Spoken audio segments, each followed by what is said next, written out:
দেখুন, কোনোভাবে যদি আপনি শারীরিক দুর্বলতা অনুভব করেন বা শরীরে আলস্য বা কমজোরি ভাব আসে, তাহলে একটা রূপোর আংটি বাঁ হাতে বা ডান হাতের বুড়ো আঙুলে ধারণ করে নিন। একে শুক্রের আংটি বলা যেতে পারে, কারণ হাতের বুড়ো আঙুল থেকে শুক্রের প্রভাব দেখা হয়।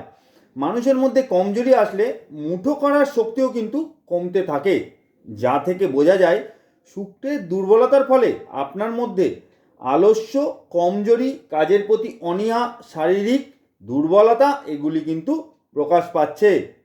শুক্রবার বা সোমবার ডান বা বাঁ হাতের বুড়ো আঙুলে রূপোর একটা আংটি ধারণ করে নিন।